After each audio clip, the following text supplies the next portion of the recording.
Bonjour et bienvenue au musée Marmottan-Monet. Avant de vous laisser entre les mains expertes de notre commissaire Dominique Klopstein pour qu'il vous présente cette nouvelle exposition, Peter Severin Kreuer et son heure bleue, eh bien, je voulais simplement vous saluer et vous rappeler pourquoi et comment le musée Marmottan-Monet accueille aujourd'hui la première monographie jamais organisée en France dédiée à cette icône méconnue de l'art danois, Peter Severin Kreuer. Alors vous le savez, nos expositions ont tout un lien avec l'histoire de notre musée et de ses collections. Eh bien ici, il ne fait pas d'exception. Peter Severin Kreuer, on pourrait le dire, est une sorte de pendant nordique et pourtant extrêmement différent à Claude Monet. Alors ils sont tous les deux actifs dans la seconde moitié du XXe siècle et l'un et l'autre posent leurs valises vers 1880 dans un lieu qui sera leur havre, Monet à Giverny, dont nous conservons le plus grand fonds et dont les visiteurs pourront apprécier les collections permanentes. Et Peter Severin Kreuer, eh bien, sur les plages du confin du Danemark, dans le petit village de Skagen, qui va lui inspirer les toiles les plus importantes de sa production qui sont aujourd'hui présentées exceptionnellement à Paris. C'est donc un autre regard sur le plein air, sur la nature, aussi sur le temps qui passe qui vous est présenté ici. C'est pour nous autres une bouffée d'air frais, un moment de liberté, une évasion, une perspective que nous vous offrons, un moment de poésie. Et nous espérons vous accueillir bientôt au musée Marmottan-Monet. Bonjour et bienvenue. Je regrette beaucoup que vous ne soyez pas à côté de moi. Mais bon, on va faire ce qu'on doit faire en période de pandémie. Donc, on est dans la rotonde, la première salle de l'exposition Kreuer, où on voit Kreuer, mais pas par Kreuer. J'ai souhaité, pour commencer cette exposition, présenter ce grand tableau qui a été fait par Lauritz Stixen, donc qui est un tableau qu'il a peint après 1900, donc à la fin de la vie de Kreuer, à une époque où c'est un personnage qui est devenu célèbre, un artiste qui est fêté partout. Et pourquoi plus particulièrement Stixen? Parce que Stixen, c'est un ami de toujours, depuis les études à l'Académie des Beaux-Arts de Budapest, et parce que c'est celui qui va l'inciter à venir à Paris. Et c'est comme ça qu'en 1877, au mois de mai, Kreuer arrive à Paris, va chez Bonnat et décide de suivre les cours. Et puis, à force de vouloir comprendre, et puis à force de discuter avec tous ses camarades, en fait, il va un peu mieux comprendre ce qui l'intéresse et ce qui ne l'intéresse pas dans la peinture française. Et il va surtout mettre au pinacle la peinture de Bastien Lepage, une donnée sur laquelle on va revenir souvent.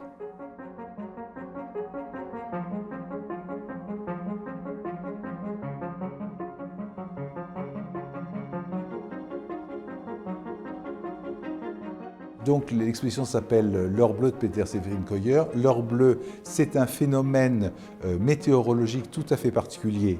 En fait, en certaines saisons, au moment du coucher du soleil, quand le soleil est bas, les rayons qu'il envoie sont réfléchis par les nuages et provoquent un effet qui dure. Alors c'est pratiquement à Skagen que ça dure le plus longtemps. Ça dure 10 minutes. Et ce qui fait que pendant un court moment, le ciel qui devenait de plus en plus sombre prend une autre couleur avant de retrouver le ciel nocturne traditionnel. Donc c'est ce passage qui est très court, alors qui existe aussi à Paris, mais c'est pas facile à voir, ça dure quelques secondes paraît-il. Mais donc ça sera pour Kreuer vraiment un élément important de sa peinture, puisque très souvent il y aura recours pour justement donner des couleurs un peu irréelles, qui vont avec des sujets un peu irréels, et vous allez voir comment on peut approcher le symbolisme à travers ces effets. Kreuer a peint un nombre d'autoportraits assez considérable, plutôt sur des tout petits formats et souvent pour offrir. Donc il fait avec l'autre côté du pinceau, la partie en bois, où dessus il grave un petit peu dans la peinture qu'il vient de poser, il grave son nom, la date, et puis souvent des formules d'hommage ou de dons.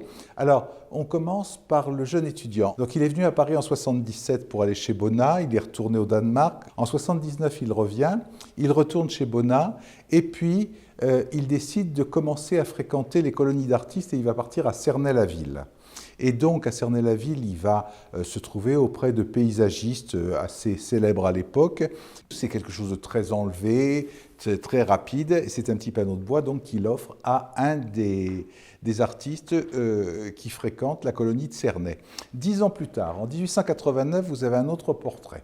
Alors là, tout ce qui était un petit peu réaliste disparaît et il se donne déjà l'aspect d'un artiste arrivé.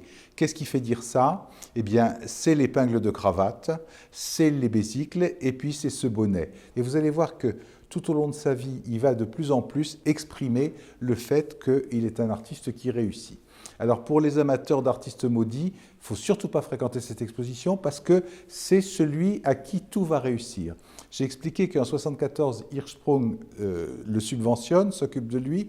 Après Hirschsprung, ce sera le principal fabricant de bière qui s'appelle Jacobsen, qui est à l'origine des bières Carlsberg, qui va s'occuper de lui. Et ça, si ça ne suffisait pas, ensuite c'est la famille Benson, c'est-à-dire ceux qui inventent l'industrie pharmaceutique danoise, qui vont s'occuper de lui. Donc c'est quelqu'un qui n'aura jamais aucun problème d'argent, qui pourra voyager autant qu'il veut, qui pourra vendre ou ne pas vendre, ce n'est pas un problème. Marie Tripke, il l'a comme élève quand il enseigne à Copenhague, et puis elle retourne en Allemagne dont elle est originaire, auprès de ses parents à Augsbourg, et puis quand il revient à Paris dans les années 80, il la rencontre à nouveau, et puis là, voilà, l'élève devient probablement la maîtresse et ensuite la femme, et ils se marient en 89. Et après qu'ils se soient mariés, ils vont voyager, d'abord au Danemark, ils vont aller dans le nord, et jusqu'à Skagen, il va présenter Skagen à Marie, et puis ensuite ils iront en Italie. Et pendant tout le temps de ces voyages, ils vont se peindre l'un l'autre, et ils vont peindre puisque Marie se destinait à la peinture. Vous avez là un des portraits qui ont été réalisés en Italie, donc de cette jeune femme, dont une de ses amies, la peintre norvégienne Kitty Kidland, disait « Elle est belle, elle le sait, et elle s'efforce de le faire savoir ». Donc on a affaire à une personnalité quand même qui a un grand sens de sa beauté, de sa mise en scène et tout ça. Et donc Kreuyer est très tentée par justement toutes les manières dont elle s'habille, dont elle se déplace, et vous allez la voir à plusieurs reprises. Là, elle est relativement sérieuse, vous allez la voir souriante, et c'est vrai qu'elle est rayonnante. Et puis vous avez à côté ce tout petit tableau, donc qui est un des chefs-d'œuvre du musée de Skagen, qui est un double portrait, celui de Marie Kreuyer et celui de Peder Severin Kreuyer. Elle a peint lui, lui a peint elle. On sent très bien que ce n'est pas du tout la même main qui a fait les deux tableaux, et on sent que son portrait à lui est peut-être moins élaboré que ne l'est celui de Marie. Marie essaye de peindre en Italie, et en fait, ça ne décolle jamais. Donc ça va créer entre eux probablement un certain nombre de problèmes. Et en plus, quand ils vont vivre à Skagen, et à partir de 90, ils vont y vivre 6 mois de l'année, leurs voisins, leurs meilleurs amis, c'est les Anker, Michael et Anna Anker. Et eux, c'est un couple d'artistes. Et ce sont deux artistes hyper importants, et qui restent aujourd'hui hyper importants, et qui vivent à la fois leur vie maritale, mais aussi leur travail très en communauté, qui s'épaulent l'un l'autre. Et Marie, qui sent qu'elle n'est déjà pas à la hauteur de son mari, n'est pas à la hauteur de ses amis. Elle va abandonner la peinture, et elle va traverser des périodes de dépression assez importantes. Et voilà, et ce qui fait que la grande femme de sa vie, c'est la femme de 10 ans de sa vie, puisque à partir de 1900 à peu près, ils vont se séparer et ils vont vivre des existences complètement différentes. Alors, on peut repérer 3 types de tableaux. Les petits, vous retrouvez des inscriptions, comme celle qui est sur ce tableau, ce sont des cadeaux. La plupart du temps, ce sont des petits panneaux de bois qu'on peut glisser dans la boîte de peinture, donc qui sont très directs, et qu'il offre. Les moyens, c'est les tableaux qu'il peint à la demande des amateurs. Alors ça peut être des créations originales ou ça peut être des reprises de fragments d'autres tableaux, et on le verra. Et puis vous avez les très grands tableaux, et ça, ce sont les tableaux qui sont destinés aux manifestations officielles, puisque, vous le verrez, Kreuyer a participé à un nombre de salons d'exposition universelle assez impressionnants à travers toute l'Europe. Donc, Là, on n'est pas devant un tableau petit, donc destiné à être un don. Plutôt qu'une esquisse, on est plutôt dans une reprise d'un tout petit détail, d'un tableau qui est exposé à Paris au début des années 1880. Alors, ce tableau, qui date de 82, c'est son premier tableau avec des enfants sur la plage. Skagen, c'est un tout petit village qui est à la pointe du Jutland, tout à fait vraiment au nord du Danemark, là où les deux mers se rencontrent. Donc, c'est là où les flots qui ont des températures différentes font qu'il y a quelque chose de particulier. Voilà, c'est un paysage assez extraordinaire, c'est tout plat et que du sable. Et donc, sur cette plage, plutôt sur le côté gauche, qui est celui où la température est la plus clémente. Donc, il a installé en 82 dans la mer des petits garçons tout nus qui se baignent.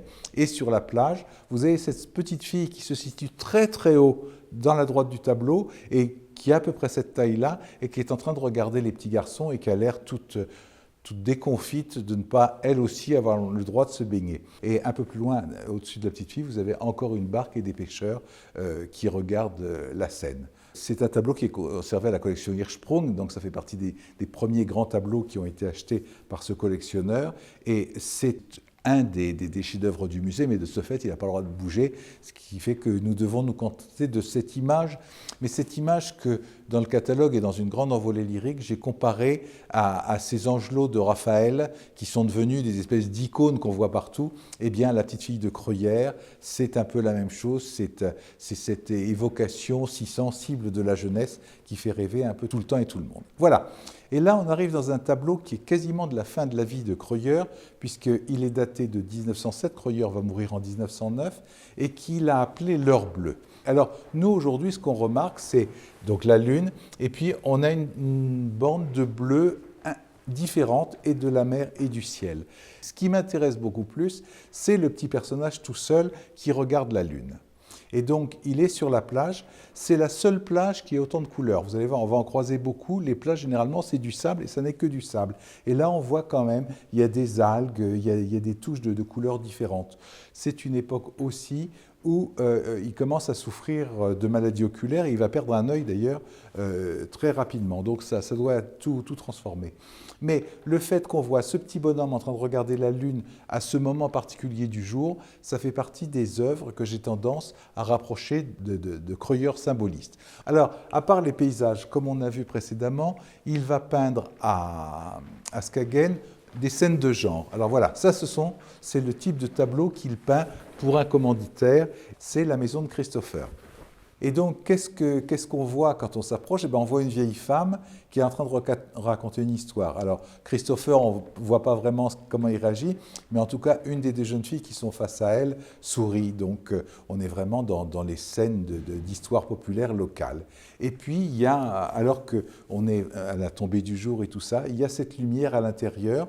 On ne voit personne, mais il y a cette lumière qui participe aussi d'une pensée que la vie, ce n'est pas seulement à l'intérieur, il se passe aussi quelque chose dedans. Voilà, vous comprenez que j'ai une tendance à beaucoup penser Creuilleur symboliste tout au long de son existence, mais c'est quelque chose qui est profondément dans le caractère et la culture danoise. Voilà, alors de là, on refait un petit tour en arrière pour un tableau qui est plutôt une esquisse et qui date de 1879. Comme je vous disais, en 1979, quand il est à Paris, il décide d'aller visiter les colonies d'artistes qui sont en province. Et à Cernay-la-Ville, on y vient pour peindre depuis les années 1830. Mais celui qui a vraiment lancé une école de peinture, c'est Léon Germain Pelouse, qui draine autour de lui des peintres paysagistes plutôt de genre traditionnel et plutôt des gens jeunes. Et donc, quand on vient à Cernay, et qu'on ne va pas s'y installer pour la vie, on va à l'hôtel. Et il y a sur la place du village plusieurs hôtels, le plus important étant l'hôtel qui prend le nom de chez Léopold, du nom de son propriétaire, Léopold Lequesne. Et l'habitude a été prise par les artistes qui viennent là de faire une petite peinture pour l'offrir à Léopold qu'il l'installe dans la salle à manger. Et Creuilleur, plutôt que de faire son portrait ou le portrait de quelqu'un d'autre, plutôt que de faire une nature morte ou une petite scène de genre, fait ce tableau qui était probablement le plus grand qui ait été dans la salle à manger. Et qu'est-ce qu'il représente? Il représente tous les gens, tous les artistes qu'il a connus, et même 3 compagnes d'artistes. Et puis là, vous avez Kreuyer, avec sa barbe rousse, qui est en train de dessiner. Et sauf cette partie-là qu'il avait laissée quasiment en réserve et qui a été peinte par un des artistes qui représentait là, qui s'appelle Pellin. Mais, rendons à César ce qui est à César, Kreuyer a écrit « peint par Pellin ». Et donc, à plusieurs reprises, il va comme ça collaborer avec d'autres artistes pour ses tableaux, et à chaque fois, il signalera ce qui n'est pas de lui, mais des autres.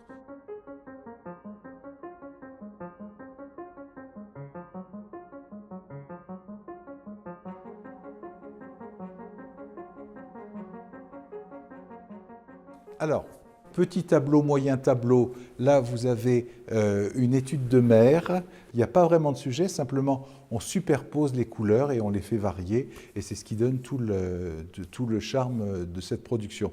Vous voyez là combien le rôle des empattements est important. Le temps passant, en fait, ces empattements vont diminuer. La peinture va devenir beaucoup plus fluide. Il va prendre une brosse ou un pinceau large et il va l'étendre. Et en fait, on va suivre très très bien justement le travail du pinceau avec ce petit bateau qui vous dit la ligne d'horizon, où est-ce qu'on passe de la terre au ciel. Pour les amateurs, vous avez les tableaux de moyen format, et voilà un des tableaux que Kreuyer peint à Skagen.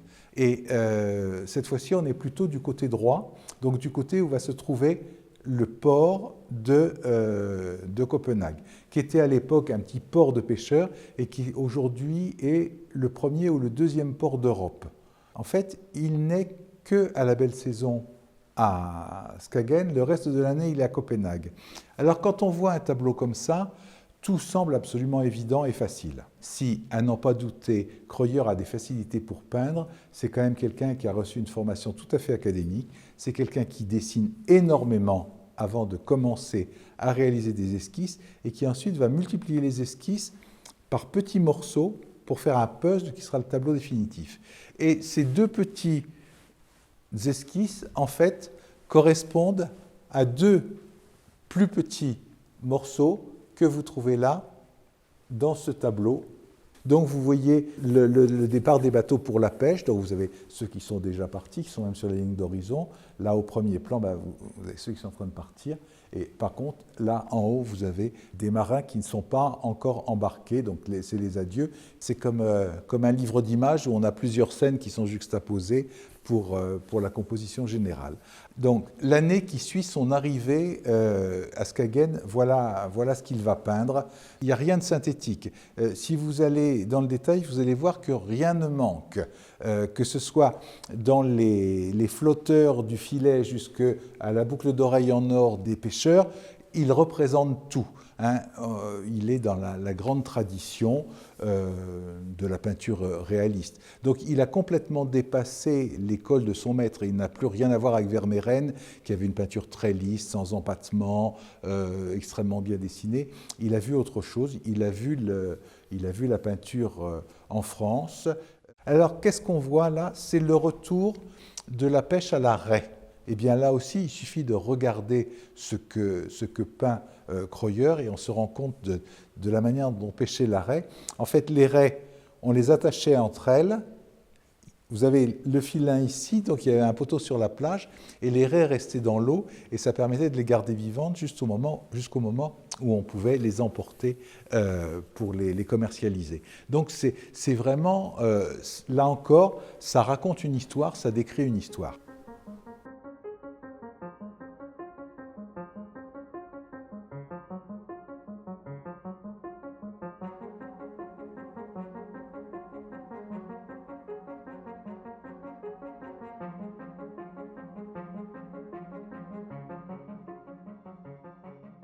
Alors là, c'est quasiment un des derniers autoportraits de Kreuyer. On est en 1909, et donc je vous disais qu'il avait des problèmes oculaires, et si vous approchez, vous voyez comment les touches ne sont pas du tout distribuées comme elles le sont ailleurs, mais beaucoup plus au hasard. Il y a beaucoup de pattes sur la brosse, et on voit des superpositions qui ne sont pas complètement maîtrisées de ce fait. Voilà, et là on va passer donc dans la vie à Skagen pour parler de l'intimité, une intimité de tous et une intimité limitée. Et donc on commence par tout le monde, avec les amis, avec ce tableau qui s'appelle Hip Hip Hip Hourra. qui va être présenté à l'exposition universelle de 1889 avec beaucoup de succès. Alors, ça représente un événement qui s'est passé en 1884. Les Anker, Michael et Anna, ont changé de maison. Ils ont acheté une maison avec un jardin, un parc, et ils ont fait la fête avec du champagne français. Et donc, après cette fête, Kreuyer s'est dit que ce serait bien d'en garder un souvenir et de faire un tableau. Alors, les relations entre Kreuyer et Michael Anker, il y a des hauts, il y a des bas. Et en 84, on va dire qu'il y a un léger bas, pour ne pas dire plus. C'est-à-dire que Kreuyer, qui l'a reçu pour la fête, lui dit si tu veux faire un tableau, tu iras le peindre ailleurs, mais pas chez moi. En gros, il le fout à la porte. Et donc, Kreuyer va s'installer chez les parents de Anna Anker, la famille Brondum, qui est propriétaire du grand hôtel de Skagen. Et donc, c'est dans le jardin des Brondum qu'il va peindre ce tableau. Et puisqu'il n'est plus obligé de respecter ce qui s'est passé en 84, il va supprimer de l'image tous les gens qu'il n'a pas envie de voir et il va rajouter les gens qu'il a envie de voir. Et par exemple, il va rajouter le peintre Björk, celui qu'on avait vu tout à l'heure, là que vous avez en haut. Et puis, vous avez Viggo Johansen et sa femme. Et vous avez ce personnage-là qui est en profil perdu, tout simplement parce que Kreuyer, en peignant ça en 89, s'est dit que sa future épouse n'apprécierait peut-être pas de voir représenter quelqu'un qui avait été très lié à son mari, et donc il l'a fait disparaître. Et là, c'est Björk qui va peindre un portrait de Kreuyer, et Kreuyer va recopier dans son tableau le portrait de lui qu'a fait Björk. Donc je vous ai expliqué qu'à partir de 82, il a peint des enfants sur la plage et il est allé à la fin des années 80 à Amalfi où il va reprendre le sujet des petits garçons qui se baignent et de retour à Skagen, il va en faire d'autres versions. Alors des grandes pour les expositions, des petites à offrir, ça je ne suis pas sûr qu'il y en ait beaucoup, et puis des moyennes qui sont souvent des reprises de motifs de grands tableaux pour des collectionneurs particuliers, ce qui doit être à peu près le cas de ces garçons se baignant de 1908, donc à un moment tout à fait particulier de la carrière, puisque je vous dis c'est le moment où il a ses problèmes oculaires et depuis déjà plusieurs années, régulièrement, il est interné dans un asile parce qu'il a des gros problèmes de tête. Et puis, derrière, dans la muséographie, Anne Gratadour a intégré cette photo qui est importante, qui représente Kreuyer sur la plage avec son chien, toujours Rapp, et le tableau qu'il est en train de peindre, et puis voilà, un pêcheur tout près. En fait, ce tableau était très important, c'est celui qui a été présenté à Paris au début des années 1890, et donc qui représentait des petits garçons sur la plage. Après Paris, il l'envoie à Budapest, à l'exposition des Amis des Arts. Et le secrétaire de l'exposition lui écrit en lui disant votre tableau est formidable, merveilleux et tout ça.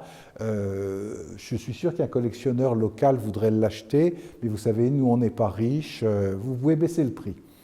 Et Kreuyer accepte. Et puis finalement, il finit par vendre son tableau et il ne sait pas à qui. Et il reçoit un jour le virement et résultat, il touche des clopinettes. Et donc, il n'est pas content du tout, parce qu'il se rend compte que la personne qui l'a acheté est en fait le plus riche des Hongrois de l'époque, le comte Andrássy, et qui s'est fait avoir, et il ne réexposera plus jamais à Budapest après cette histoire. Donc, l'histoire du tableau n'est pas finie. Andrássy a 2 palais à Budapest et un château en province. Et en fait, ce tableau part dans son château en province. Et puis, il y a quelques démêlés ensuite avec les Russes, et on ne sait pas pourquoi, un jour le tableau disparaît, donc ce qui permet de penser qu'il n'est pas perdu, mais qu'il doit être dans une réserve de musée russe.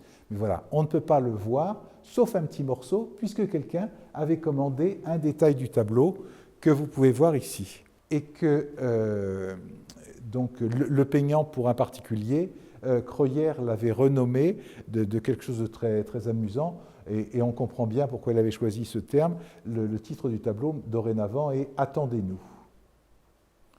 Donc après avoir vu la vie entre amis et puis ces tableaux d'enfants au bain, eh bien on rentre dans quelque chose de beaucoup plus intime avec cette vue qui s'appelle Rose, qui n'a jamais été exposée dans les salons ni les expositions, mais qui a été exposée chez Georges Petit.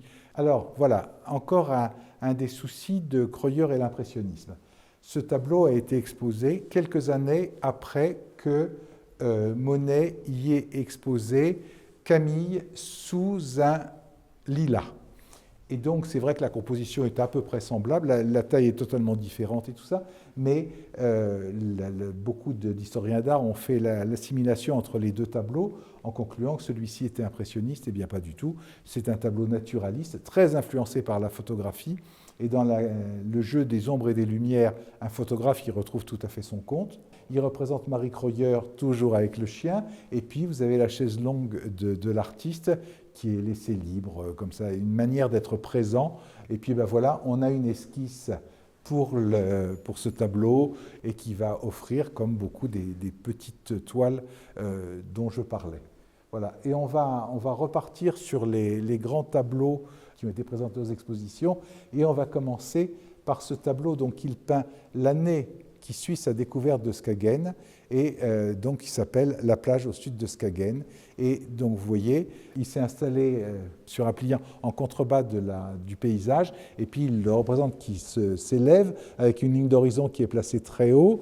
Vous avez des traces qui se sont imprimés dans le sable, et puis on voit le petit personnage, donc voilà. Et on distingue très bien qu'il a un bâton avec un baluchon sur le dos, donc c'est le voyageur idéal, et à son arrivée, les oiseaux s'envolent, et puis après les oiseaux, il arrive à la pointe extrême du Jutland, donc là encore, on peut penser à une réflexion sur l'existence, les pas qui s'effacent, plus il avance et moins on voit les traces de ce qu'il a été, et voilà. Et encore une fois, on peut faire la référence au symbolisme.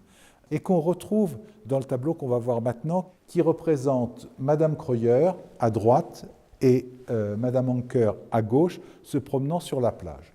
Alors, là encore, il y a un instant, je parlais de symbolisme. Qu'est-ce qui me fait dire ça ? Le tableau, c'est d'abord une photographie, la photographie qui est présentée derrière, où on voit donc les deux femmes se promenant sur la plage. Et Kreuer ne fera jamais que décalquer l'image qu'il avait à sa disposition. Simplement, on a le dessin préparatoire et on se rend compte que d'emblée, il a trouvé la diagonale entre la mer et peut-être ce moment justement où la couleur du ciel se modifie, donc l'heure bleue, et puis la plage. Et dans ses dessins, il va disposer ces femmes tout le long de la grève, sans savoir vraiment où les mettre. Et puis finalement, il va les mettre là, au tiers du tableau.